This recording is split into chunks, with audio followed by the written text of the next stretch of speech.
terpenjara dalam kebiasaan-kebiasaan hidup kami, ketika kami terpenjara dalam kekhawatiran kami, ketika kami terpenjara begitu banyak kegagalan dan pesimis yang sangat tinggi, maka kami sangat memerlukan Pentakosta, maka kami sangat memerlukan kehadiran Roh Kudus yang mengubah bagi kami semua, memberikan energi baru bagi kami semua, supaya kami tidak menjadi sama seperti apa adanya, tapi kami menjadi luar biasa.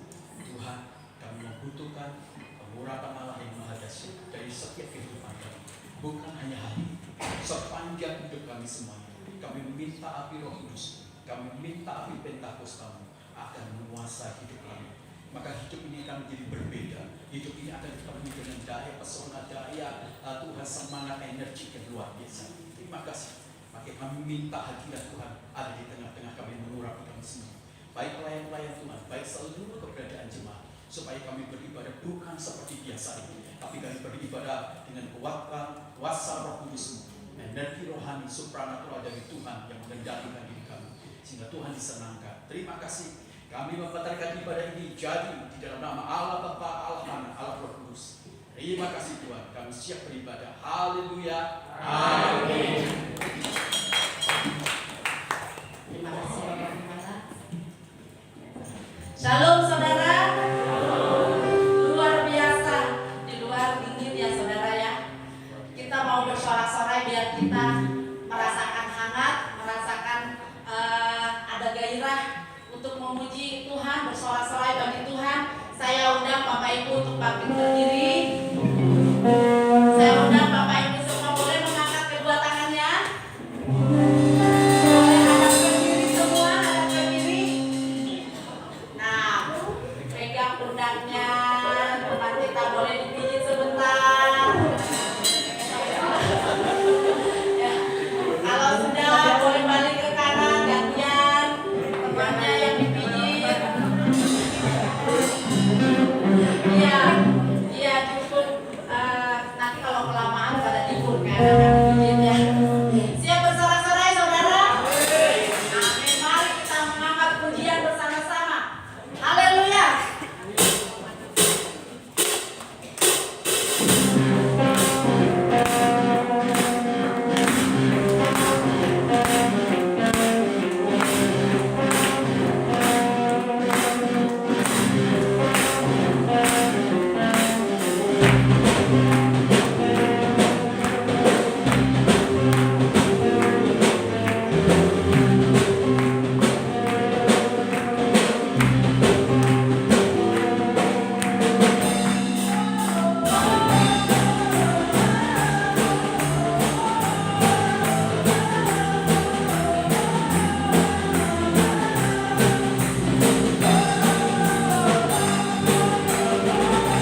silakan duduk. Kita begitu semangat, luar biasa. Saya percaya di saat kita sungguh-sungguh menaikkan pujian penyembahan kepada Tuhan, Tuhan disenangkan. Amin. Ya, tiba saatnya Tuhan akan memberkati setiap kita oleh kebenaran firman-Nya.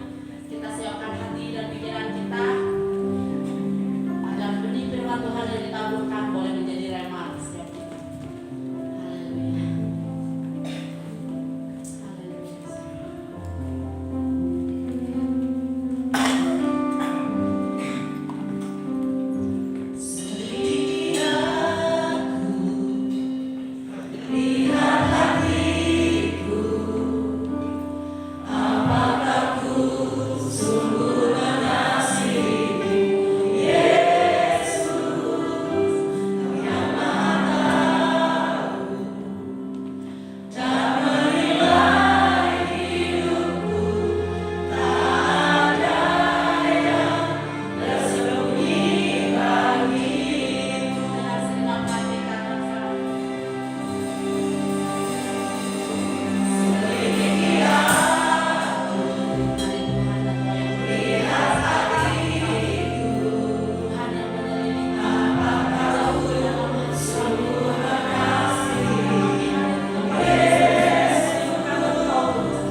itu sangat kuat. Bukan hanya kuat untuk melakukan mujizat, tapi sangat kuat juga untuk membersihkan kami. Kami bersyukur buat firman Tuhan yang luar biasa, yang mampu menjadikan dari apa yang tidak ada menjadi ada. Maka tidak ada satupun yang bisa menggentarkan kami dan membuat kami menjadi khawatir, karena firman-Mu terlalu dahsyat. Maka izinkanlah Tuhan firman biarlah meresolusi lagi dan mengerjakan sesuatu yang baru dalam hidup kami. Roh Kudus urapi firman-Mu supaya kami yang bodoh ini memahami apa yang Tuhan inginkan di hidup kami. Demi nama Tuhan Yesus Kristus yang berdoa. Haleluya. Amin. Salam Bapak Ibu yang kasih dalam Tuhan. Masih dalam tema besar kita, Take Over by Faith. Itu adalah bagian dari tema besar kita. Dan ayat yang melandasi dalam 1 tahun kita adalah 2 Korintus pasal yang ke-5 ayat yang ke-7. Maka hari ini saya ingin mengajak Bapak Ibu semuanya membuka dalam 2 Korintus pasal 5 mulai ayat yang pertama sampai ayat yang ke-10. 2 Korintus pasal yang ke-5 mulai ayat yang pertama sampai ayat yang ke-10. Saya akan membaca di angka yang ganjil. Bapak Ibu semuanya akan membaca di angka yang genap. Sudah mendapatkan ayat ini Bapak Ibu yang kasih dalam Tuhan? Amin. Oke. Karena kami tahu bahwa jika kemah tempat kediaman kita di bumi ini dibongkar, Allah telah menyediakan suatu tempat kediaman yang di surga bagi kita. Suatu tempat kediaman yang kekal, yang tidak dibuat oleh tangan manusia. Silakan Bapak Ibu semuanya membaca di angka yang genap. 1, 2, 3. Oke. Saya masih menunggu, berarti belum ada. 2 Korintus pasal ke-5 ayat yang pertama sampai ayat yang ke-10. Saya akan mengulangi lagi, saya akan membaca di angka yang ganjil. Bapak Ibu semuanya membaca di angka genap. Siap? Siap? Oke. Karena kami tahu bahwa jika kemah tempat kediaman kita di bumi ini dibongkar, Allah telah menyediakan suatu tempat kediaman di surga bagi kita. Suatu tempat kediaman yang kekal, yang tidak dibuat oleh tangan manusia.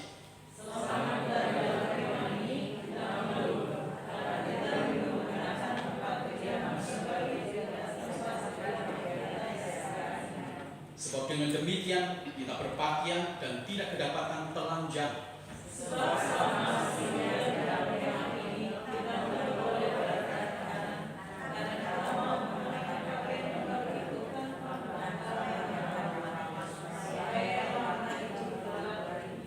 Tetapi Allah yang justru mempersiapkan kita untuk hal yang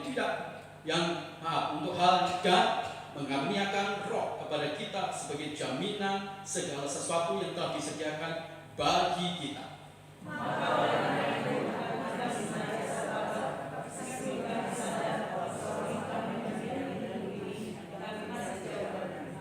Sebab hidup kami ini adalah hidup karena percaya dan bukan karena melihat.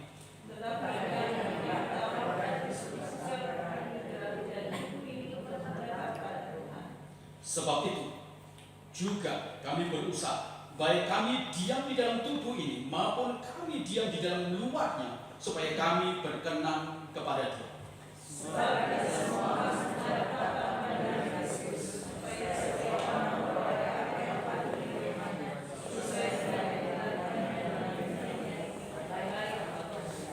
Amin. Berbahagialah kita yang membaca kebenaran firman Tuhan, menyimpan melakukannya, karena firman Tuhan itu akan menjadi berkat bagi kita semua. Dalam dunia modern ini, Bapak Ibu yang kekasih dalam Tuhan, ketika kita bicara tentang rasionalitas yang begitu tumbuh mekar luar biasa di tengah-tengah manusia, karena segala sesuatu ditimbang dengan tera rasionalitas, maka dalam dunia teknologi yang begitu luar biasa digitalnya dan segala sesuatunya dibuat menjadi mudah, berbicara tentang iman itu menjadi sesuatu tingkat kebodohan yang paling aku tinggi luar biasa. Jadi kalau hari ini kita bicara tentang iman, maka kita pasti akan dibenarkan. Jadi hari ini kalau kita bicara tentang iman, orang pasti akan membuat suatu statement kepada kita semuanya, orang itu gila, orang itu tidak pernah masuk akal, orang itu adalah orang yang sudah kehilangan mungkin harapan. Tetapi realitasnya ini yang terjadi dalam dunia modern kita. Nah, Bapak Ibu yang kekasih di dalam Tuhan, apakah benar pada waktu kita berbicara tentang iman itu merupakan satu tingkat kebodohan yang paling tinggi? Apakah benar kalau kita bicara tentang rasionalitas itu merupakan satu hal yang dianggap gila? Bapak Ibu yang kasih dari Tuhan, kalau kita kemudian bicara tentang iman, disandingkan dengan realitas kehidupan ini, sebenarnya kita sedang memiliki sesuatu yang tidak dimiliki oleh orang rasionalitas atau orang-orang dunia ini. Kalau kita membaca dalam 2 Korintus ini, kita bisa mendapatkan penulis ini adalah seorang yang luar biasa, namanya Paulus. Siapa tidak kenal Paulus? Paulus ini adalah orang yang hebat. Dia memiliki kemampuan dalam bidang teknologi, ya, kemampuan ilmu saintifik yang luar biasa. Siapa tidak kenal Paulus? Dia juga adalah seorang ahli ekonomi, karena dia adalah seorang businessman. Dia mengerjakan bisnis di bidang tenda, dia punya relasi, dan dia tahu hukum makro, hukum mikro dalam bidang ekonomi. Siapa tidak kenal oleh Paulus? Dia juga adalah salah seorang pakar filsafat yang luar biasa. Dia tahu tentang bagaimana filsafat-filsafat yang dia pelajari. Entah itu filsafat Stoa, Epicurus, dan Gnostik, Agnostik, dan begitu banyak yang dia pahami. Siapa tidak kenal Paulus yang memiliki kemampuan hukum yang luar biasa, baik itu hukum ketatanegaraan, hukum delik pidana, hukum perdata. Siapa tidak kenal Paulus? Dia adalah seorang yang brilian luar biasa, jenius dalam bidang teologi. Dia memahami tentang hal yang berhubungan dengan hukum Taurat, termasuk hukum kasih karunia. Jadi kalau kita bicara tentang CV dari Paulus, maka dia adalah orang yang hebat luar biasa, pemikir hebat luar biasa, ahli rasionalitas yang luar biasa. Dia memiliki kemampuan filsafat luar biasa. Dia bisa menjawab hal-hal yang berkaitan dengan kehidupan ini dengan kemampuan filsafat dia. Tetapi sekalipun dia adalah orang yang jenius, kalau mungkin hari-hari ini dia ada di sama kita, dia juga disebut sebagai seorang profesor luar biasa, seorang profesor di bidang teologi, baik itu perjanjian lama maupun perjanjian baru. Dia juga seorang ahli hukum yang luar biasa. Sekalipun dia begitu jenius dan brilian, tapi dalam kata-kata statement dia itu menunjukkan sesuatu yang di luar kelumprahan manusia. Dia berkata dalam 2 Korintus pasal 5 ayat 7, hidupku, perjalanan hidupku itu tidak karena melihat, tetapi karena percaya atau karena iman. Ini merupakan satu hal melompati dasariah dari pemikiran-pemikiran lumrah manusia. Nah, Paulus ingin mengajak kita semuanya, kalau kau berpikir otak itu paling penting, kalau kau berpikir bahwa pengalaman itu begitu penting, kalau kau berpikir menjawab segala sesuatu dengan rasionalitas itu menjadi sangat penting, tapi ingin saya katakan, aku jauh mengetahui itu semuanya, aku mengerti, aku ahli. Tetapi dia ingin mengatakan satu statement yang paling tinggi bagi kita semuanya. Dia berkata, kau ingat, segala sesuatu itu didasari oleh iman, sekalipun real rasionalitas, sekalipun empiris atau pengalaman begitu sangat kuat, tapi satu hal yang paling penting, yaitu hidup karena percaya. Itu menjadi sesuatu yang sangat penting dalam hidup kita semuanya. Nah, Bapak Ibu yang kasih dalam Tuhan, mengapa Paulus dia memberikan sebuah kekuatan, sebuah statement yang begitu luar biasa, sebuah teologi yang begitu kuat mendasar, yang memberikan kekuatan iman kita itu menjadi begitu penuh, begitu teguh di atas segala rasionalitas. Kenapa Bapak Ibu? Karena saya ingin mengatakan, filsafat tidak pernah tuntas untuk menjawab setiap jawaban atau solusi pertanyaan-pertanyaan yang kita lontarkan. Karena rasionalitas satu saat akan buntu bertemu dengan satu masalah yang tidak bisa diselesaikan. Karena apapun juga yang berkaitan dengan apa yang bukan tentang iman akan terhenti pada satu titik, di mana jawaban tidak pernah bisa bertemu, di mana kita semuanya mengalami masa-masa kekosongan, masa-masa putus asa, masa-masa kering luar biasa. Dan itu hanya mungkin dijawab oleh iman.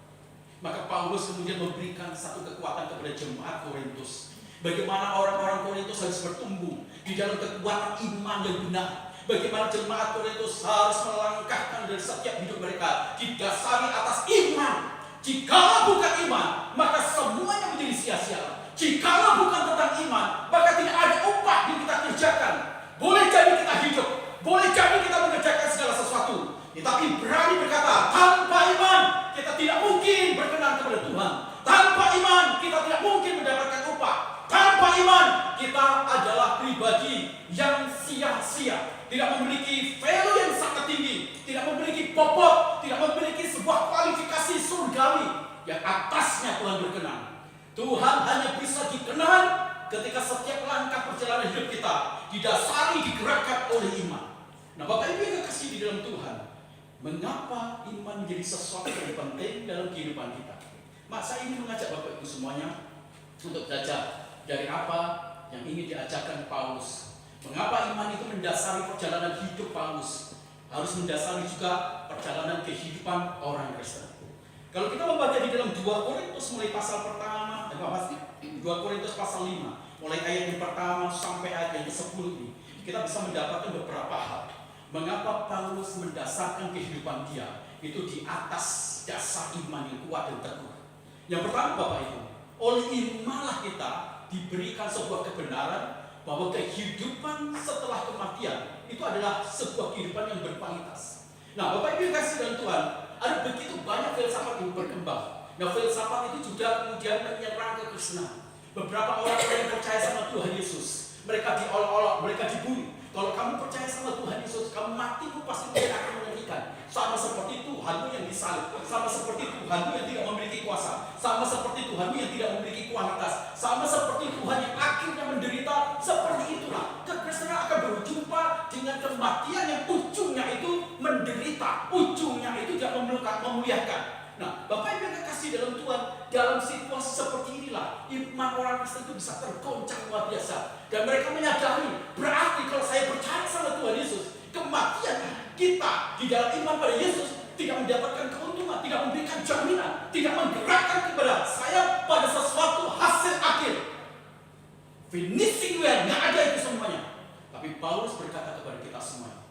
Maka di pasal 5 ayat yang pertama dikatakan, sekalipun saya tahu tubuh atau kemah jasmani saya itu dirombak kemudian hancur, tapi saya akan memiliki satu rumah yang lebih kuat yang bukan buatan dari manusia, satu kemah yang lebih hebat, yang luar biasa. Nah, ada satu kehidupan yang jauh lebih baik dibandingkan dengan kehidupan kita sekarang ini.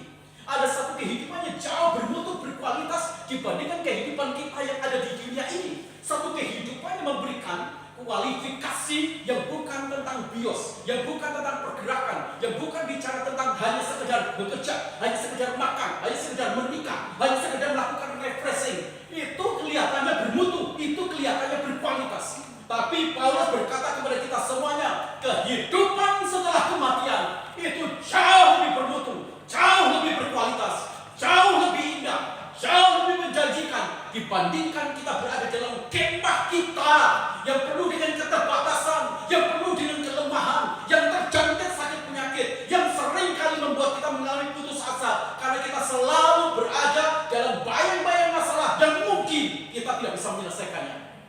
Maka Paulus berkata kepada kita semuanya, ingat baik-baik, imanlah yang memberi keterangan, imanlah yang memberi kebenaran kepada kita semuanya, bahwa hidup setelah kematian itu sangat-sangat berkualitas, lebih dari sekedar hidup kita ada di dalam dunia ini. Berapa banyak orang berjuang untuk hidup ini? Mereka sangat serius berpikir dan berjuang serius luar biasa. Mereka bekerja malam sampai pagi, pagi sampai malam. Mereka berpikir bahwa kehidupan ini akan benar-benar bisa memberikan jaminan. Tapi apa yang terjadi? Kita bisa melihat akhir dari sebuah kehidupan tanpa sebuah iman yang benar itu ternyata tidak menghasilkan apapun juga. Bapak Ibu yang kekasih di dalam Tuhan, Paulus sedang ingin menyerang salah satu pandangan dari filsafat, yaitu Gnostik. Gnostik berkata demikian, kehidupan ini hanya bisa diselesaikan kalau orang itu memiliki pengetahuan, kalau orang itu memiliki ilmu, kalau orang itu memiliki kepintaran, kalau orang itu memiliki kecerdasan. Semua hal itu akan jauh lebih mudah. Semua hal itu akan bisa diatasi. Semua hal akan lebih ringan kalau kita punya pengetahuan, kalau kita punya kepintaran, kalau kita punya kecerdasan. Semua hal lebih mudah. Tapi akhirnya rasionalitas dalam Gnostik itu tidak bisa menjawab setelah kita mengalami kematian. Apa yang terjadi? Apa yang terjadi setelah kita masuk dalam dunia kematian? Apakah itu akan terhukum? Apakah itu akan selamat? Kehidupannya modelnya gimana? Mereka tidak bisa menjawab. Gnostikisme akhirnya memberikan sebuah jalan kepada orang-orang yang percaya. Akhirnya orang yang mati itu seperti binatang. Mereka akan muspa atau kemudian lenyap tanpa bekas. Seperti itulah akhirnya hidup setelah kematian, yaitu hilang begitu saja, tidak punya makna. Apa yang kau kerjakan itu sama sekali tidak punya imbas. Apa yang kita lakukan dalam kebajikan, dalam kebaikan, dalam hidup yang berkualitas, dalam nilai-nilai kita semuanya, nggak ada bekas. Tidak ada sesuatu yang bisa membangun. Tidak ada sesuatu yang dapat kita ambil dari berkatnya. Tapi kekristenan di dalam iman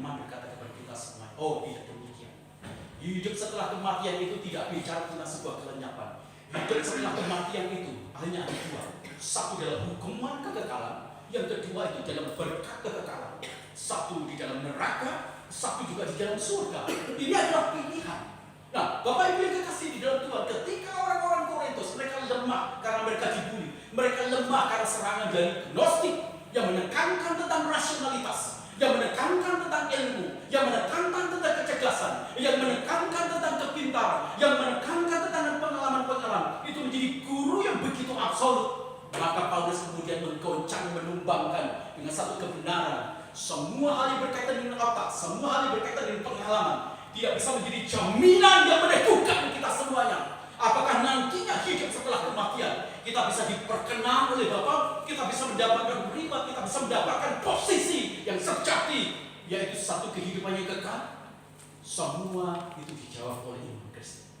Makanya Paulus berkata kepada orang Kristen, hiduplah oleh iman.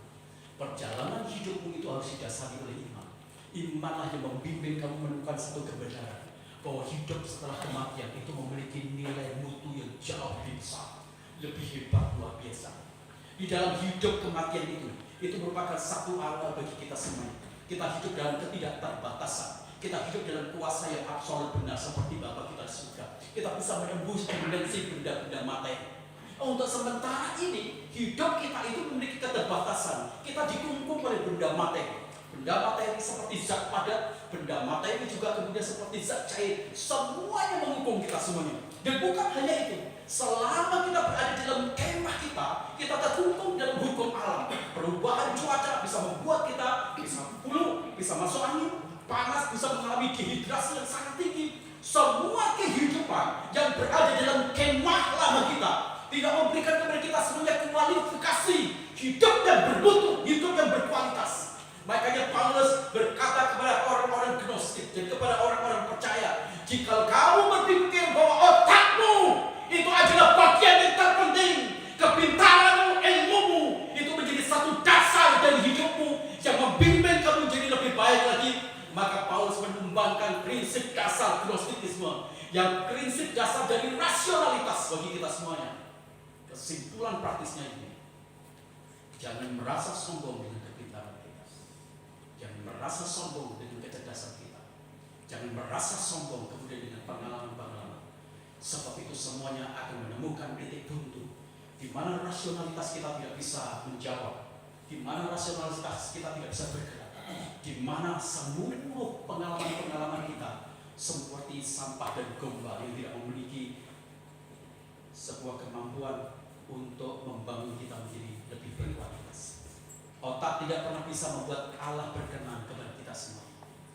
Rasionalitas tidak pernah membimbing kita semuanya bisa betul-betul absolut berkenan kepada Tuhan. Tapi imanlah yang membawa kita bisa menikmati kualifikasi hidup yang berkualitas.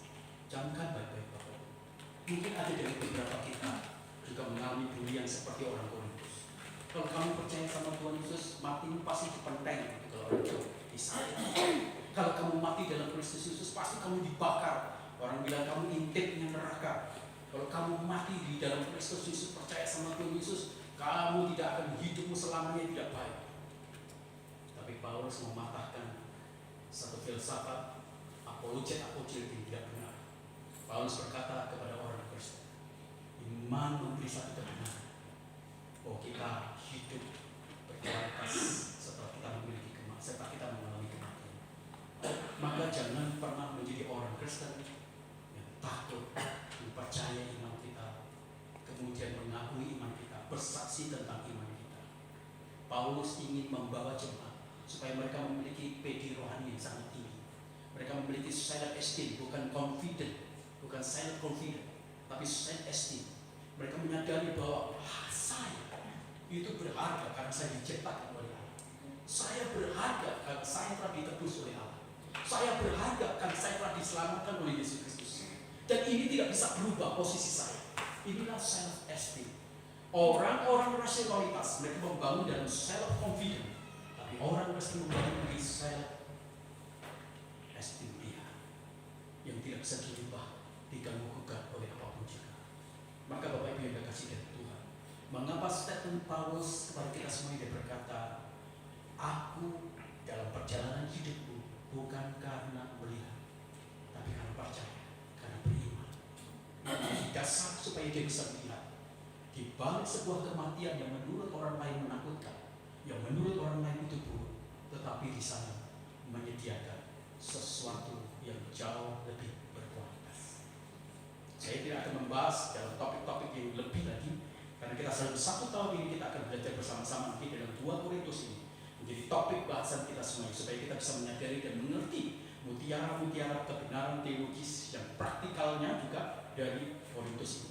Jadi yang pertama, pada waktu Paulus membimbing kita semuanya untuk memahami bahwa hidup dan perjalanan kita semuanya didasari oleh kebenaran iman, itu menyadarkan bahwa di balik sebuah kematian, iman itu memberi sebuah pengertian bahwa hidup kita memiliki kualifikasi dan kualitas hidup yang lebih kualitas.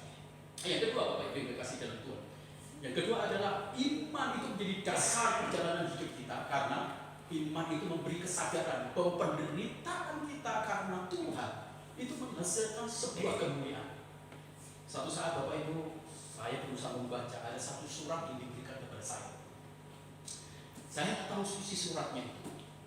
Waktu saya baca, tulisannya kelihatannya buruk, karena saya nggak bisa baca. Saya bingung gimana ya cara saya baca. Sedikit punya sedikit, oh ternyata mata saya sudah mulai bermasalah. Maka saya mulai membeli kacamata atau lensa baca saya. Apa yang tadinya saya lihat buruk, setelah saya membaca, setelah saya pakai kacamata, menjadi jelas luar biasa. Apa yang kelihatannya buruk, tulisan-tulisannya. Tapi saya baru menyadari bahwa di balik tulisan yang buruk itu, ya angka atau tulisan-tulisannya yang buruk itu, alfabetnya yang buruk itu, ternyata ada satu pesan yang sangat baik, satu pesan yang sangat menggembirakan, satu pesan yang membuat saya itu bergairah, satu pesan yang memberikan kepada saya ada satu berkat yang luar biasa dari pesan ini. Saya gembira sekali. Sebelum saya memakai lensa, saya melihat tulisan yang begitu buruk dan saya tidak tahu pesan itu. Saya melihat gambaran yang sangat buruk dari tulisan yang saya tidak bisa baca karena mata saya itu sedang bermasalah. Tapi pada waktu saya memakai lensa dan kemudian saya bisa melihat itu, baru saya tahu ada satu pesan berkat yang luar biasa dari tulisan yang saya anggap itu buruk. Dan Paulus juga ingin mengatakan kepada jemaat-jemaat di Korintus, kamu tahu di Korintus ini Paulus diserang habis-habisan. Dia ditanya tentang kerasulan dia betul-betul mengalami penyerangan secara pribadi, pembunuhan karakter, tapi juga dia mengalami aniaya secara fisik. Kalau kita membaca di dalam 2 Korintus pasal 5 ini, dia cerita kita ini berada dalam tekanan, kita ini dalam penderitaan, kita itu banyak mengalami hal yang buruk dalam dunia ini. Nah, Paulus ini mengatakan kepada kita semuanya, iya, karena kita percaya sama Tuhan Yesus, kita mengalami keburukan, kita mengalami penderitaan, kita dianiaya, kita dikucilkan, kita dibuang, kita dianggap kafir, kita dianggap sesuatu yang sangat buruk, kita sangat tidak punya nilai. Itulah gambaran ketika kita percaya sama Tuhan Yesus. Jadi, karena percaya kepada Kristus, kita mengalami penderitaan. Bagaimana tidak? Coba perhatikan Bapak Ibu. Dulu saya adalah seorang pecandu alkohol. Dulu saya adalah seorang perokok. Dan saya untuk bisa lepas dari rokok, saya lepas dari minuman, saya lepas dari pil koplo pada waktu itu merupakan satu penderitaan tersendiri. Waktu saya tidak mau merokok, itu rasanya penderitaan, kepala saya, denyut nadi saya, dan kemudian adrenalin saya itu seperti menggocok saya. Begitu kuat sekali, mau menaklukkan minuman, itu berat sekali penderitaan. Pada waktu kita berada percaya sama Tuhan Yesus, kita bergumul dengan penderitaan jasmani, batinnya, kebiasaan kita. Itu penderitaan yang kita alami secara pribadi. Belum lagi penderitaan yang dilakukan oleh orang karena kita percaya sama Tuhan Yesus. Menjadi Kristen ternyata tidak hanya bermasalah dalam dunia kita sekarang. Menjadi Kristen mengalami penderitaan ternyata sudah dialami oleh orang Kristen pada zaman Rasul Paulus juga. Bagaimana tidak? Ada begitu banyak orang Kristen yang digergaji. Ada begitu banyak orang Kristen yang dibakar hidup-hidup. Ada begitu banyak orang Kristen yang kemudian diadu dengan harimau, dengan singa. Mereka mati, mereka terbunuh. Ada begitu banyak orang yang dipanah. Ada banyak orang yang kemudian begitu sangat menyediakan di akhir perjalanan dia bersama-sama dengan Tuhan. Paulus ingin mengatakan kepada kita semuanya, betul, saya tahu. Waktu kita percaya sama Tuhan Yesus, ada banyak penderitaan, ada banyak keburukan. Saya tahu. Paulus berkata kepada kita semua, karena iman itu akan tahu bahwa penderitaan kita karena Kristus itu berujung kepada satu kemuliaan. Bapak Ibu, Paulus kemudian mulai membawa jemaat di Korintus untuk memahami tentang dua hakikat. Satu adalah manusia sarkikos, yang kedua adalah manusia pneumatos. Manusia sarkikos adalah manusia yang suka dengan kebiasaan dulu. Manusia yang suka dengan kebiasaan daging dia. Manusia yang merasa nyaman kalau dia berada di ranah keburukan. Manusia yang suka berada dalam ranah yang tidak baik. Ini adalah manusia sarkikos. Kalau kamu percaya sama Tuhan Yesus, sarkikosmu lebih tinggi. Sarkikosmu itu lebih nyaman. Engkau tidak merasa tergoncang. Engkau tidak merasa bahwa ini seperti ada yang membuat engkau galau kacau. Dan engkau merasa tenang-tenang saja. Ya biarlah saya menjadi orang sarkikos. Biarlah saya menjadi orang daging. Biarlah saya menjadi orang duniawi. Biarlah saya menjadi orang yang suka dengan ini, suka dengan free sex, suka dengan narkoba, suka dengan ini. Ya biarlah saya suka dengan ini. Paulus katakan, kau sarkikos. Engkau tidak hidup dengan iman. Imanmu tidak bekerja dalam dirimu. Paulus berkata, siapa yang tidak kenal aku? Aku ini adalah orang pembunuh. Siapa yang tidak kenal aku? Aku ini orang temperamen, pembarah habis aku. Aku tidak bisa disentil, karena aku akan mudah tersinggung. Aku mudah pahit hati, aku mudah dendam, aku mudah benci. Siapa yang tidak pernah aku bunuh? Bukankah Paulus dan guru Saulus yang memberikan perintah menangkap orang Kristen, memenjarakan orang Kristen, membunuh orang Kristen? Siapa Paulus? Dia adalah orang yang memiliki kemampuan sarkikos lebih tinggi. Tapi Paulus berkata, saya tahu mempercayai Yesus itu perlu penderitaan. Bukan hanya penderitaan yang kita alami karena orang lain tidak memahami iman kita, tapi penderitaan akibat kita percaya sama Tuhan Yesus. Ada dua hukum yang terjadi dalam diri kita. Hukum dosa yang berperan supaya kita hidup dalam gungkungan, dalam penjara kebiasaan buruk kita. Terikat oleh minuman, terikat oleh fisik, terikat oleh amarah, terikat oleh kebiasaan buruk, terikat oleh ketersinggungan, terikat oleh dendam, terikat oleh kebencian, terikat untuk memprovokasi, memberikan asumsi-asumsi negatif. Itu manusia sarkikos. Tapi Paulus ini mengajak orang Korintus, kita bukan itu. Kita ini orang pneumatos. Dari diri kita, begitu kita lihat kebiasaan yang tidak baik di dalam diri kita semuanya, maka pneumatos itu dalam iman kita kepada Kristus memfungsikan kemampuan untuk menaklukkan dari kebencian menjadi penuh dengan damai. Dari rasa dendam akhirnya kita bisa mengalirkan hal-hal yang penuh dengan pengampunan, memaafkan. Dari hal-hal yang penuh dengan kepahitan muncul kemanisan. Pendeknya sarkikos itu kemudian ditunggang balikan, dikuasai oleh manusia pneumatos. Dan itu yang mengerjakan sesuatu yang indah. Paulus berkata kepada jemaat Korintus, saya tahu waktu kita percaya sama Tuhan Yesus, ada banyak penderitaan-penderitaan yang kita alami. Ada begitu banyak hal yang seringkali membuat kita itu mungkin mengerang. Mengapa Tuhan izinkan ini? Mengapa Tuhan? Aku tidak pernah. Waktu saya percaya sama Tuhan Yesus, Bapak yang kasih dari Tuhan, ada satu pergumulan ini. Bagi saya itu perang. Satu saat itu Bapak Ibu dalam perenungan saya menyembah Tuhan yang kudus. Tapi kok pikiran saya nggak kudus? Mulut saya nggak kudus, tangan saya nggak kudus, hidup saya nggak kudus, hati saya nggak kudus. Maka saya mulai bertarung itu semuanya. Saya nggak bisa biar rasa kudus. Saya percaya sama Tuhan Yesus. Tapi kenapa saya bersilau? Bapak Ibu bisa bayangkan.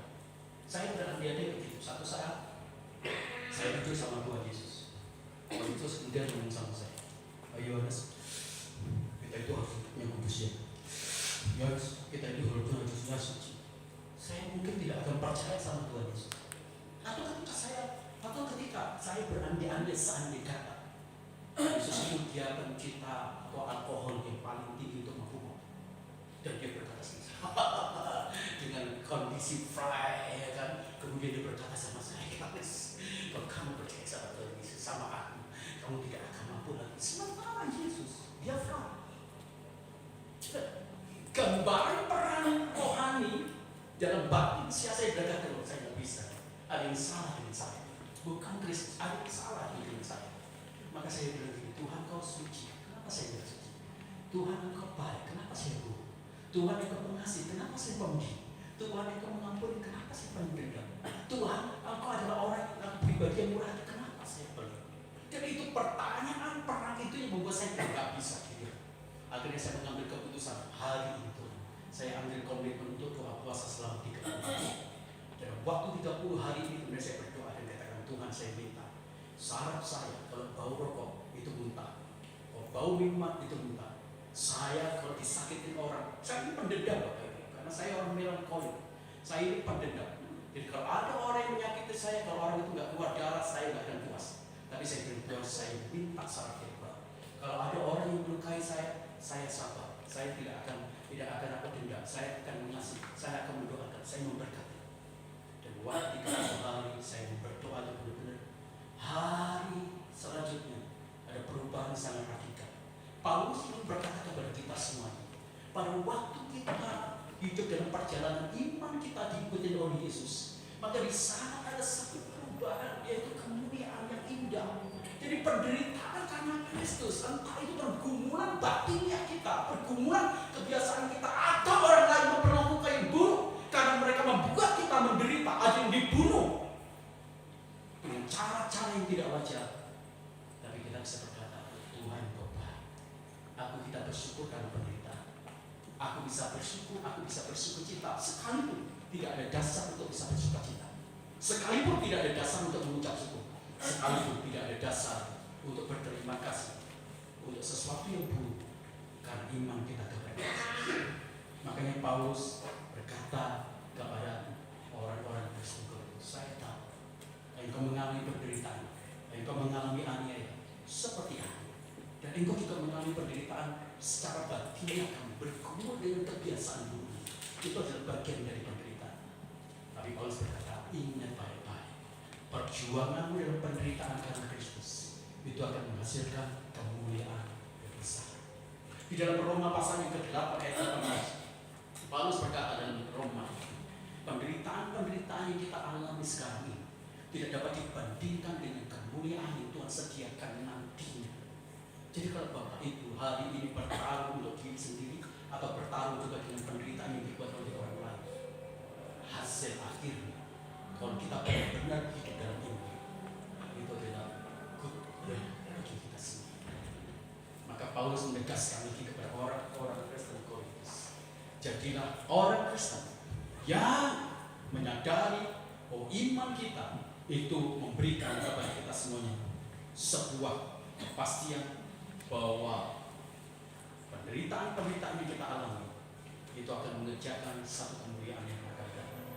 Dan yang terakhir, Bapak Ibu kasih dalam Tuhan, mengapa Paulus mengajak orang-orang Korintus dan orang Kristen untuk hidup dikuasai atau didasari oleh iman? Yang ketiga adalah karena iman memberi kekuatan bagi orang Kristen untuk kita bisa memberi lebih dari ambang batas kesekedaran apa yang kita berikan dalam hidup kita sendiri. Bapak Ibu kasih dalam Tuhan, Korintus ini adalah satu kota metropolis. Karena kota ini metropolis, maka gereja di sana itu juga dipenuhi dengan beberapa bisnismen kita. Nah, gereja Korintus uangnya banyak. Gereja Korintus itu deposito gerejanya banyak, sangat kaya luar biasa. Nah, sementara waktu Paulus mendengar bahwa Yerusalem sedang mengalami satu kelaparan, Yerusalem sedang mengalami masalah yang sangat berat, dia menghimbau kepada jemaat di Korintus, ayo kita sama-sama, mari, karena gereja kita adalah gereja yang kaya, mari kita berbondong-bondong bisa memberikan dukungan pertolongan kepada gereja yang di Yerusalem.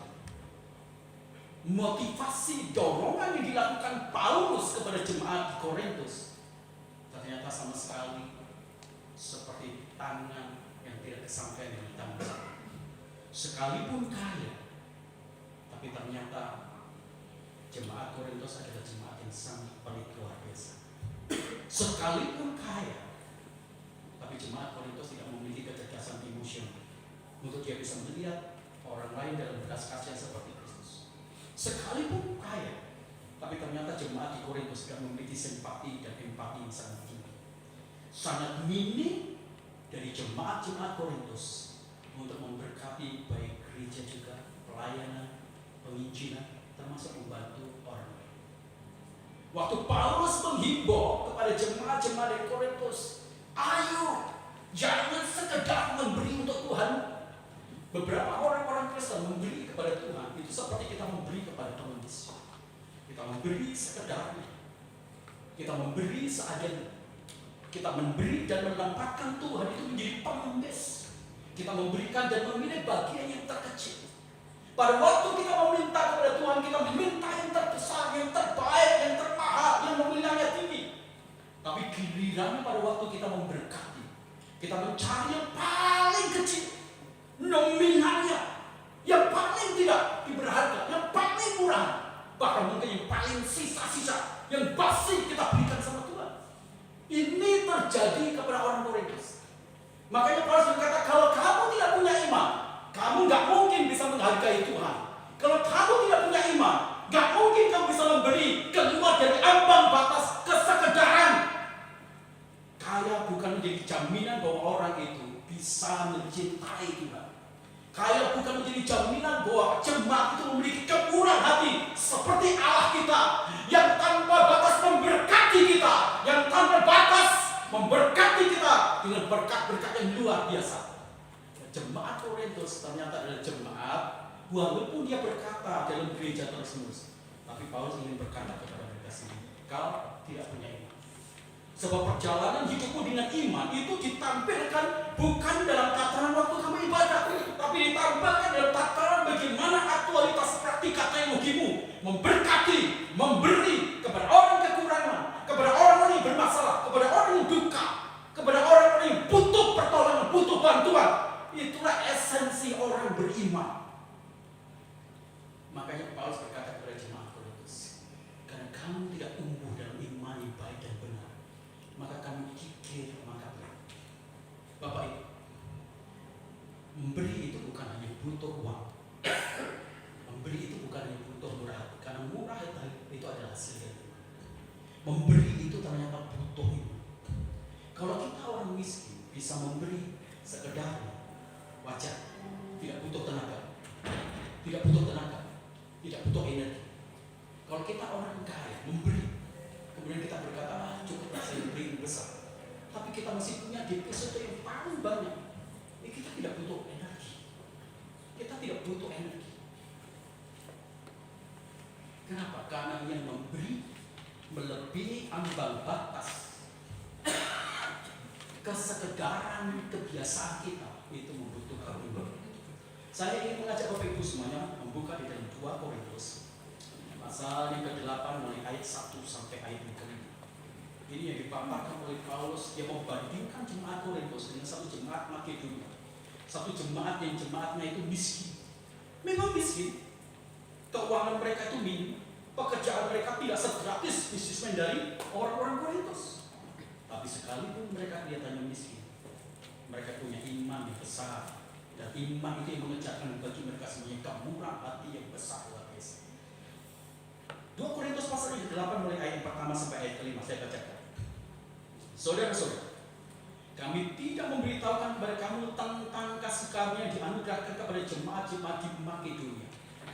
Selagi dicobai dengan berat dalam berbagai penderitaan, sukacita mereka meluap meskipun mereka sangat miskin. Camkan baik-baik, sangat miskin, jauh lebih miskin dibandingkan dengan jemaat Korintus yang kaya raya luar biasa. Selanjutnya dikatakan, namun mereka kaya dalam kemurahan. Aku bersaksi bahwa mereka telah memberikan menurut kemampuan mereka, bahkan melampaui kemampuan mereka.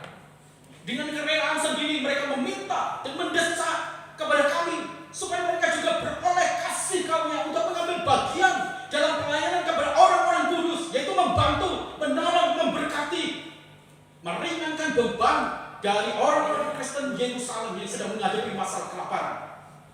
Mereka memberikan lebih banyak dari apa yang kami harapkan. Mereka memberikan diri mereka pertama kepada Allah, kemudian oleh karena kehendak Allah juga kepada kami. Jadi perhatikan baik-baik. Ini ada jemaatnya Claudinia, jemaatnya miskin, tapi mereka kaya di dalam kemurahan. Orang kalau kaya dalam kemurahan, orang itu selalu berhubungan dengan iman yang benar. Makedonia miskin, sangat miskin. Tapi Paulus katakan, mereka membeli di ambang batas kesekedaran. Mereka melampaui dari apa yang mereka. Kalau orang miskin, dia hanya punya uang 10.000, dan kemudian dia berikan 10.000, maka dia butuh iman untuk bisa memberikan itu semua. Orang kaya memiliki banyak deposito, terus dia merasa membeli 50.000 itu besar, tapi begitu banyak depositonya, maka sebenarnya sedang memberi recehan. Dia sedang memberi recehan dan dia mungkin juga akan menempatkan Tuhan seperti pengemis. Dan saya mengatakan satu kebenaran Bapak Ibu, ini yang terjadi. Saya bilang sama istri saya begini, selalu memberikan bagian terakhir yang paling besar. Kalau ini kebutuhan-kebutuhannya mungkin apa, ada acara apa, kebutuhannya kurang, bagian yang terbesar ambil kita. Saya bukan pendeta yang kaya, tapi saya selalu bilang sama istri saya, kalau ada acara-acara apapun juga, ada bagian dari kebutuhan-kebutuhan yang kurang, bagian terbesar kita ambil. Butuh iman Bapak Ibu semuanya untuk kita bisa memberi berkat. Saya ingat Bapak Ibu yang terkasih dalam Tuhan, seorang anak Tuhan namanya Ciputra, ya, seorang anak Tuhan namanya Ciputra. Dia juga berada dalam kondisi yang sangat sulit. Dia punya hutang itu miliar. Satu waktu ketika dia makin hari dalam masalah terlilit hutang itu, dia makin hari makin dekat sama Tuhan.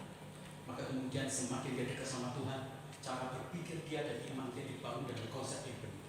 Dia berkata, Tuhan, saya mau mulai bisnis lagi, tapi saya berkomitmen, saya akan membangunkan gereja-gereja jauh lebih banyak. Bapak Ibu, ketika Ciputra berkomitmen, dia memberi, padahal dia punya utang miliar, tapi dia berkomitmen, saya akan membangun gereja, saya akan memberi dari uang saya untuk membangun gereja. Maka ketika dia mulai memberi di luar ambang batas kesekedaran, dia memberi, apa yang terjadi? Maka tiba-tiba mulai naik, semua utangnya itu dibayar.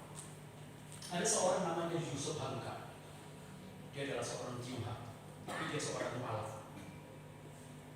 Waktu dia mau mulai bisnis, jalan tol, dia bilang begini, Allah, Tuhan, aku akan bangunkan 1.000 masjid dan lebih banyak. Makanya dia Bapak Ibu, dia bisa membangun masjid.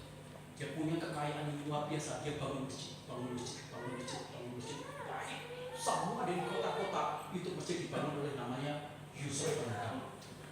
Bapak Ibu, anaknya melihat itu semua, dan anaknya kemudian tertarik. Dan akhirnya jadi mualaf. Pesan setelah dia menjadi mualaf, bapaknya bilang gini, selesai mengucapkan kalimat syahadat, akhirnya langsung diamanah, bangun 1.000 masjid. Yusuf Hamka meniru apa yang dilakukan Ciputra, orang Kristen, yang karena dia memberi dengan iman melampaui kesekedaran, bisnisnya melonjak. Beberapa bisnis orang Kristen tidak pernah mau mengikuti Ciputra, tapi orang Muslim mengikuti langkah dari Ciputra. Akibatnya mereka diberkati luar biasa. Untuk kita bisa memberi melampaui batas kesekedaran, bukan butuh uang, bukan butuh kekayaan, tapi butuh iman. Makanya Paulus begini, saya heran dengan jemaat Korintus, engkau kaya, depositomu gede, perputaran uangmu gede, bisnismu diberkati Tuhan, tapi untuk memberi kepada Tuhan, engkau mencari bagian paling terkecil, receh-receh, dan engkau sedang menempatkan dirimu, merendahkan Tuhan, menempatkan dia menjadi pengawas. Bapak Ibu, Ciputra tidak demikian. Dia katakan, aku memberikan yang terbaik, terbesar, karena aku tahu kepada Tuhan yang menjadi berkat atas hidupku. Dibutuhkan seperti Colgate, dibutuhkan iman. Kalau kita melakukan seperti Colgate, waktu dia berkata, Tuhan, saya berhenti memberikan perpuluhan, tapi saya akan memberikan 90% untuk engkau dan 10% buat aku. Dibutuhkan sebuah iman yang besar. Dibutuhkan iman kalau kita ingin menjadi seperti David Livingstone. Pada waktu dia memiliki kekayaan yang besar, Dan sekarang aku akan pergi ke Afrika. Aku akan melayani orang yang miskin. Seluruh harta bendaku akan aku pakai untuk menopang, menolong, dan membangun peradaban dan budaya di Afrika Selatan. Dibutuhkan iman kalau kita ingin menjadi seperti Fransiskus dari Assisi. Pada waktu dia memiliki kekayaan warisan begitu hebat luar biasa. Waktu dia berjalan keluar dari rumahnya, dia kaget. Ternyata situasi di lingkungan dia penuh dengan kemiskinan. Maka dia mulai berkata, sekarang aku akan mendirikan Ordo Yusuf. Dia dibagi uang ini besar, dipakai untuk proyek pekerjaan Tuhan. Dibutuhkan iman. Tidak perlu iman kalau kita bisa memberi sekedar untuk Tuhan. Bahkan ketika kita pelit pun, ternyata itu tanda bahwa kita tidak punya. Waktu kita berpikir memberi sesuatu untuk Tuhan, sejatinya kita sedang tidak punya iman. Tapi pada waktu kita berpikir, apa yang aku bisa berikan supaya pelayanan Tuhan, proyek Tuhan, dan orang lain itu bisa terbangun, itu membutuhkan iman.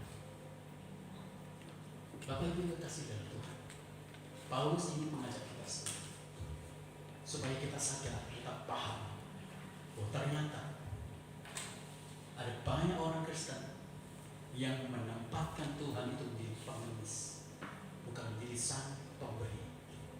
Makanya jangan heran, hanya untuk memberi saja kita perlu didorong, kita perlu dimotivasi.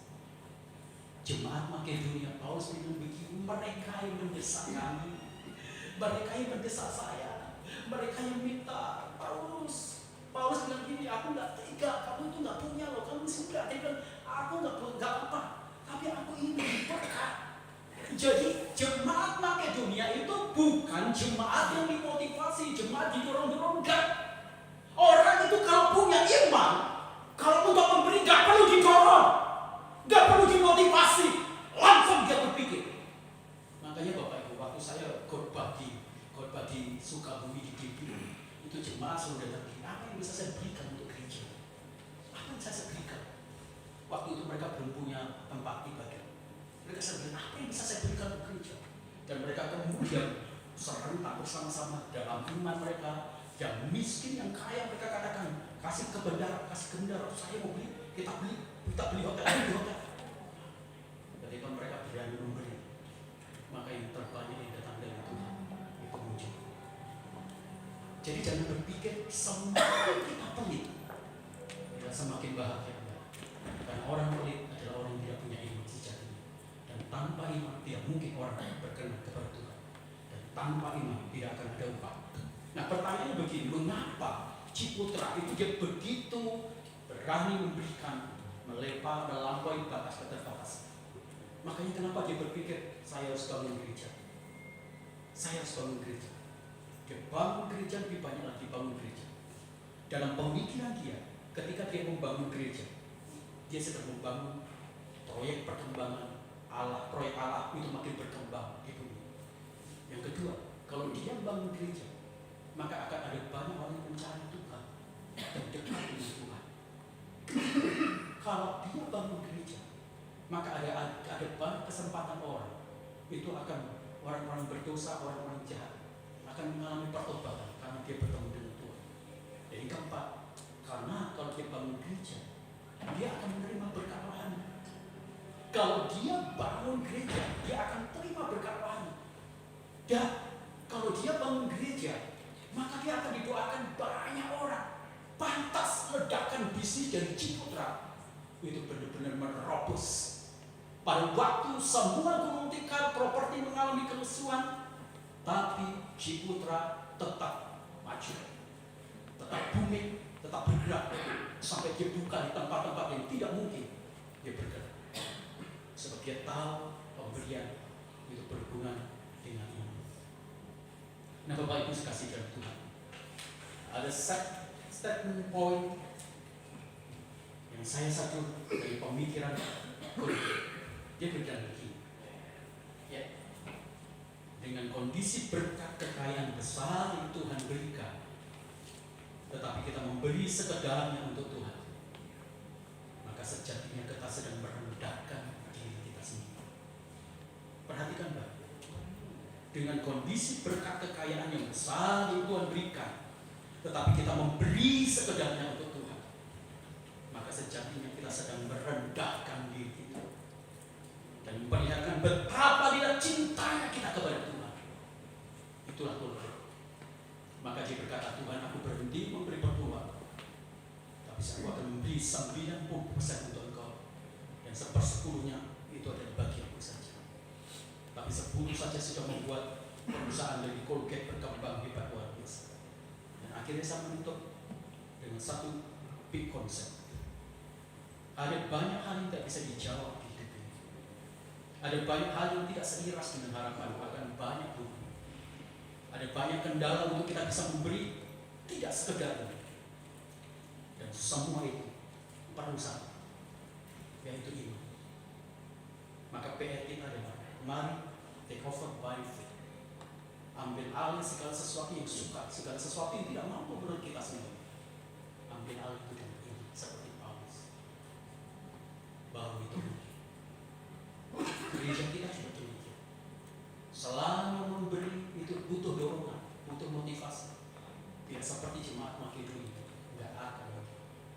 Makedonia itu akhirnya menjadi gereja yang besar, lebih bagus dari gereja Korintus, menyumbangkan utusan-utusan misi yang besar luar biasa. Sampai daerah Asia itu kemudian menjadi Kristen, bukan dari Korintus, tapi dari Makedonia. Makedonia yang memberkati dan memberi tunjangan hidup bagi hamba-hamba Tuhan, penginjil-penginjil, bukan dari gereja Korintus yang kaya, tapi dari gereja Makedonia yang miskin. Itu sebab itu berkenan. Bagaimana dengan kita? Ini menjadi satu sakit, ironi, pertanyaan yang saya berdoa kebenaran firman Tuhan hari ini mulai membawa kita semuanya untuk take over by faith. Perjalanan hidup kita bukan karena melihat, tapi karena percaya. Musik.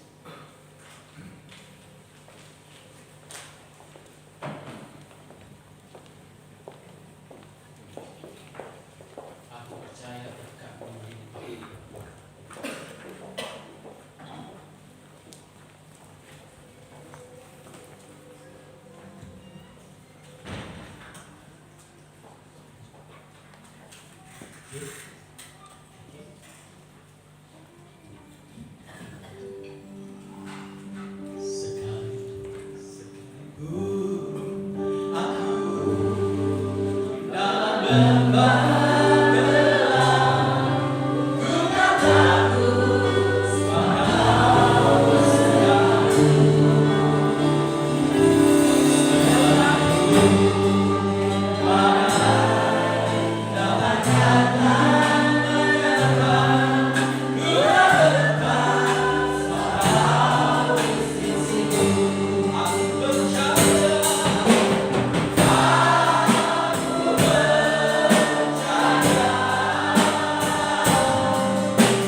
Saya percaya kita semua diberkati oleh kebenaran firman Tuhan. Mari kita berjuang di dalam mengiring Yesus, di dalam mudah, tetapi butuh perjuangan, butuh kerelaan hati, butuh iman yang senantiasa dipupuk agar firman itu tetap bertumbuh dan semakin kuat, semakin besar dalam Tuhan. Bapak Ibu, saya undang bangkit berdiri. Mohon Bapak Gembala juga boleh bangkit berdiri. Kita akan mengucapkan terima kasih kepada Bapak Gembala yang telah menyampaikan kebenaran firman Tuhan. Kita mau katakan terima kasih Bapak Gembala atas firman-Nya. Tuhan Yesus memberkati. Seperti itu ya Bapak Ibu. Dalam hitungan yang ketiga kita katakan bersama-sama. 2, 3. Terima kasih Bapak Gembala atas firman-Nya. Tuhan Yesus memberkati.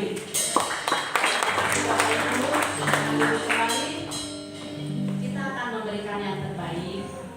Tapi sebelumnya mohon maaf Bapak Ibu, saya ingin menimbang kalau di saat memberi persembahan saya tidak berbicara soal nominal ya bagi Bapak Ibu yang ingin memberikan banyak, puji Tuhan. Tetapi saya mohon agar memberikan uangnya itu jangan yang udah nggak layak gitu. Saya melihat di persembahan itu kayaknya udah kehujanan puluhan kali, kejalin mobil puluhan kali, itu udah nggak layak banget. Nominalnya aja udah nggak kelihatan gitu. Nominalnya boleh sama, tapi mohon beri yang baik gitu. Jangan buat Tuhan tuh jangan yang asal-asalan gitu Bapak Ibu. Mohon maaf ya, kayaknya nggak layak gitu untuk Tuhan. Kita aja kalau mau ngasih buat orang lain kayaknya malu gitu, sungkan kalau memberi uangnya yang udah nggak layak, apalagi untuk Tuhan. Mari bawa persembahan kita yang terbaik untuk Tuhan. Tuhan tidak melihat nominal, tapi melihat bahwa kita mempersembahkan yang terbaik untuk Tuhan. Boleh Bapak Ibu cek kembali amplop-amplopnya, beri yang terbaik untuk Tuhan. Mari kita memberi yang terbaik. Saya undang untuk tugas kolektan, boleh maju ke depan. Ya, kita akan berdoa terlebih dahulu.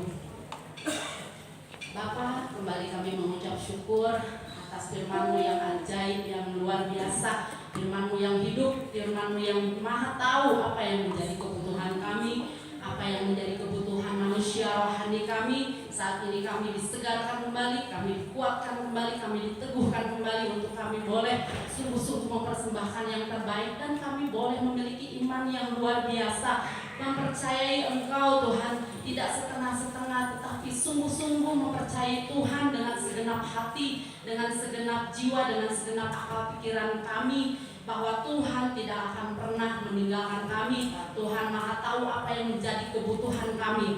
Terima kasih Bapak kalau Tuhan telah membayar hidup kami dengan begitu mahal. Tuhan telah memberikan yang terbaik untuk kami.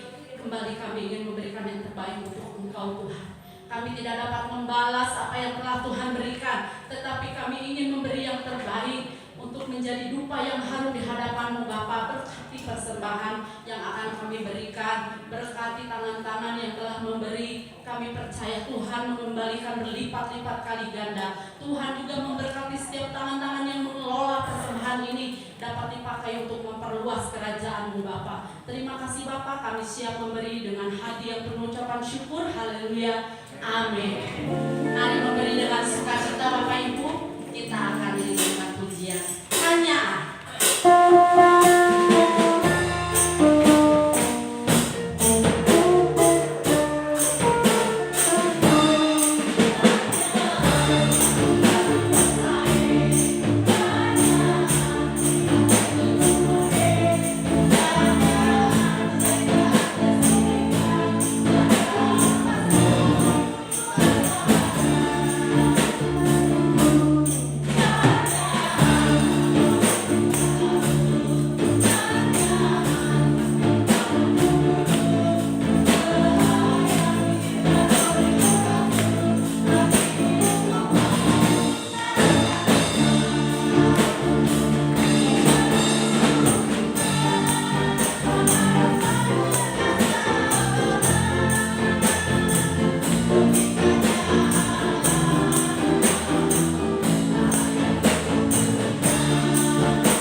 yang paling utama itu adalah kasih.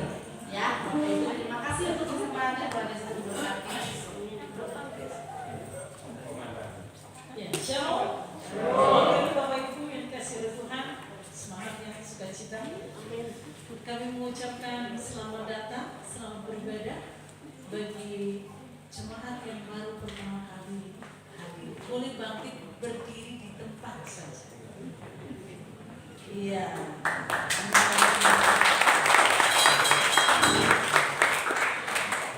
Ya, selamat datang keluarga Pak Arthur. Kami menyambut dengan sukacita. Kalau nanti pas ke Cipanas lagi, silakan beribadah bersama dengan kami. Ya.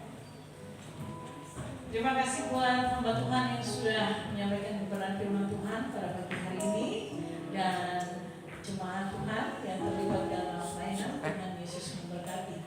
Bapak Ibu Saudara, kegiatan gereja akan kembali normal ya bulan Februari. Nanti setiap departemen mulai membuat jadwal ya di bulan Februari. Kemudian kita akan doakan rencana Rakulok mitra gembala dengan gembala sidang. Kemudian hari Senin kita akan adakan Natal KW di Aula Hotel Koneksari jam 3 sore.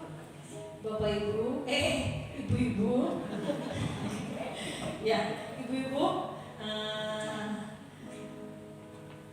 jangan lupa siapkan tukar kado, ya, minimal 25.000 dan dibungkus dengan koran dan nanti diserahkan kepada Ibu Milka atau Ibu Eni Sitomorang, ya. Sekali lagi jangan lupa dibungkus dengan koran, diserahkan ke Ibu Milka atau ke Bu Eni Sitomorang.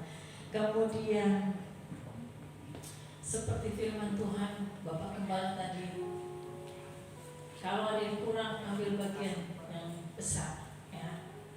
Untuk Natal KW memang sudah saya rencanakan, tapi memang saya tidak umumkan untuk ibu-ibu. Ibu Gembala menyiapkan door prize berupa keperluan rumah tangga, berupa kebutuhan rumah tangga, karena ini ibu-ibu, ya. Jadi saya akan siapkan door prize untuk Natal KW berupa keperluan rumah tangga untuk Natal besok, ya. Jadi jangan datang. Siapa tahu Anda mendapatkan satu truk beras, kan? Luar biasa. Nah, oke. Kemudian hari Selasa ada latihan musik remaja pemuda. Hari Rabu ada paguyuban Sunda. Nanti departemen paguyuban silakan bikin jadwal. Kemudian hari Kamis ada doa pujian dan penyembahan di di Villa Green Apple ya di Kolibah. Kemudian hari Sabtu ada Natal sosial remaja pemuda di Panti Asuhan Tali Takumi Sukabumi. Bapak Ibu, mereka ini membutuhkan dana, mereka membutuhkan support, mereka juga membutuhkan beberapa item yang mereka perlukan.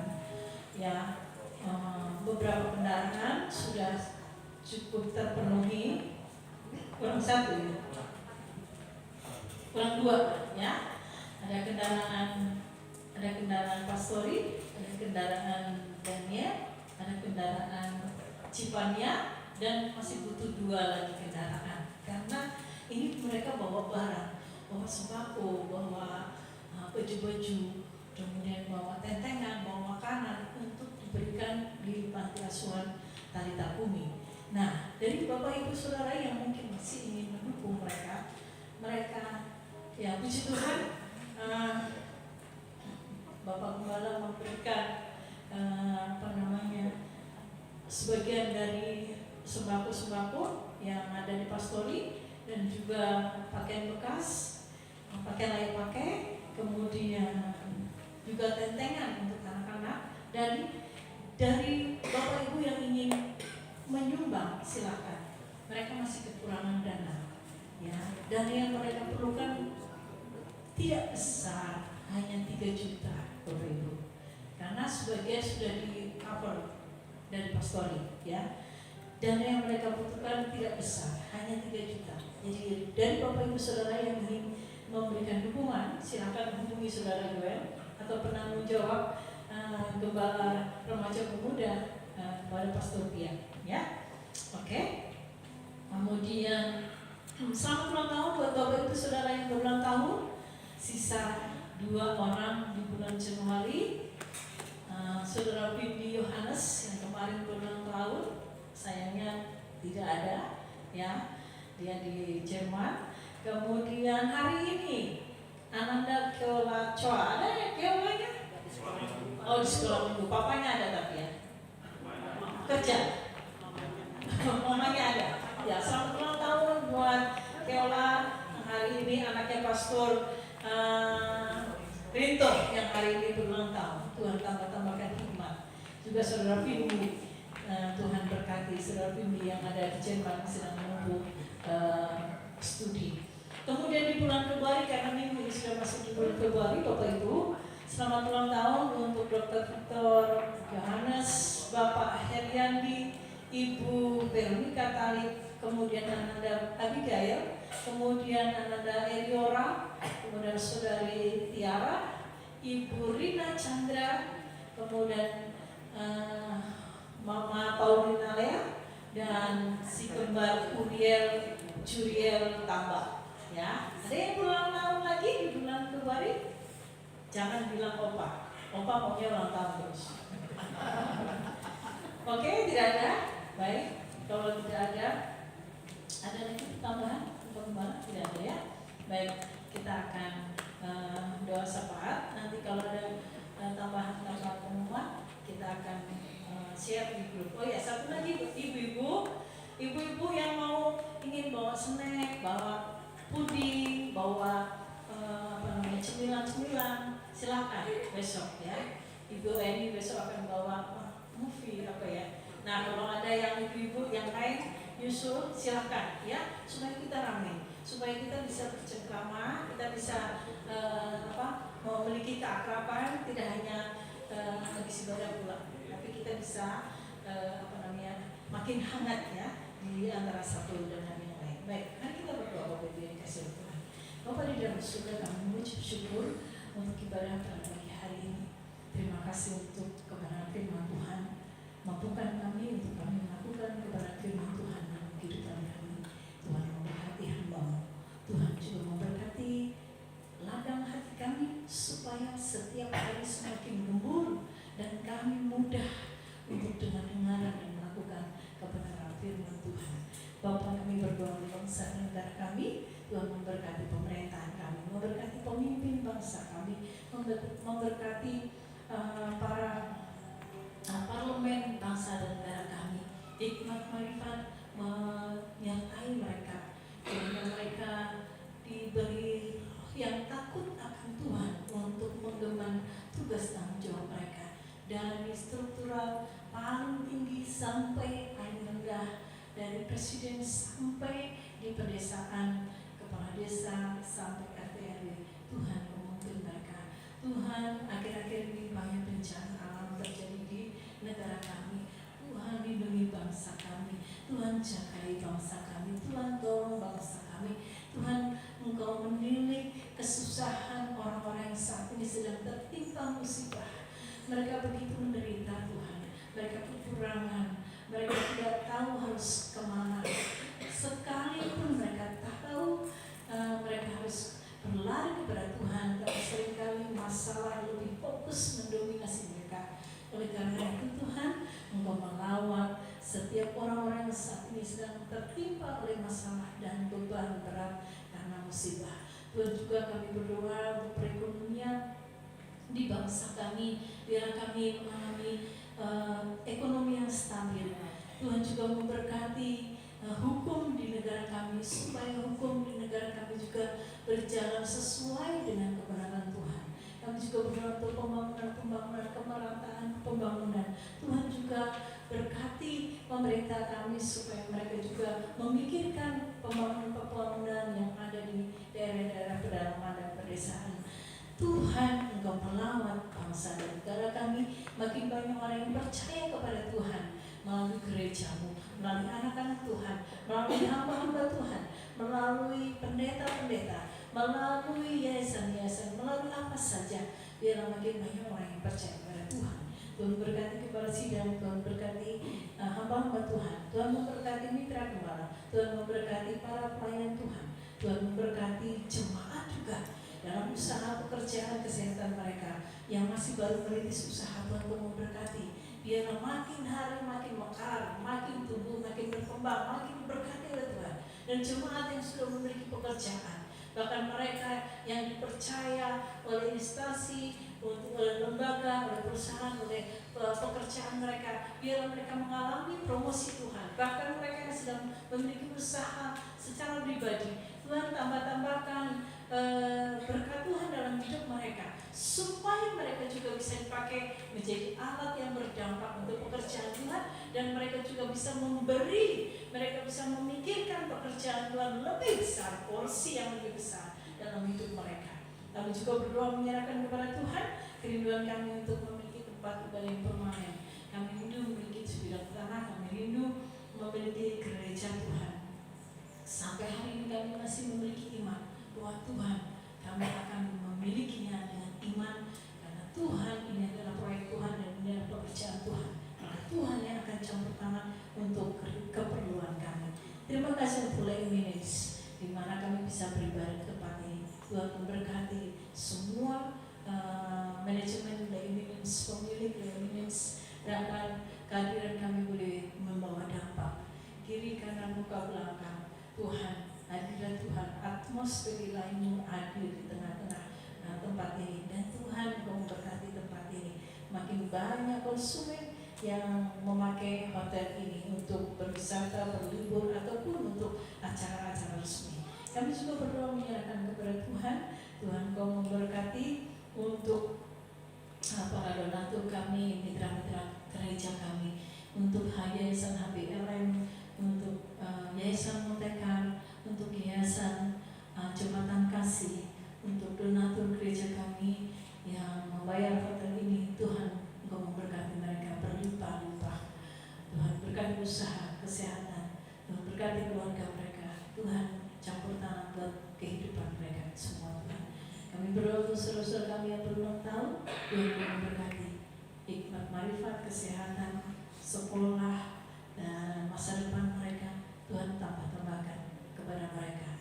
Tuhan juga memberkati untuk kesehatan kami semua yang akhir-akhir ini cuaca tidak menentu, tidak stabil. Biarlah kami dalam pemeliharaan kesehatan daripada Tuhan. Terima kasih Tuhan. Inilah doa kami yang kami naikkan. Kami juga berdoa untuk rencana Natal KW besok. Dan mau pick up cuaca baik, semua yang kami perlukan dicukupkan oleh Tuhan. Untuk acara tanggal 4, anak-anak remaja pemuda akan mengadakan Natal sosial di Panti Asuhan Talita-Komi Sukabumi. Tuhan juga campur tangan. Keperluan-keperluan yang mereka butuhkan Tuhan juga cukupi, dan semuanya boleh bergandengan tangan. Terima kasih Tuhan. Di dalam nama Tuhan Yesus kami berdoa. Mari doa kami terkasih dalam Tuhan, kita berdiri bersama-sama. Arahkanlah hati, arahkan pikiran roh kepada Bapa kita di surga yang atas, yang mengalirkan berkat rohani, berkat jasmani, dan kedua tangan dan terima berkat Tuhan.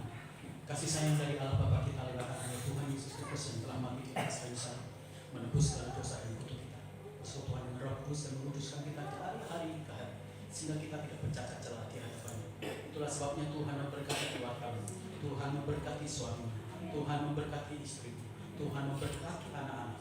Semua orang yang ada di dalam keluarga-Mu diberkati karena Tuhan memberkati usaha.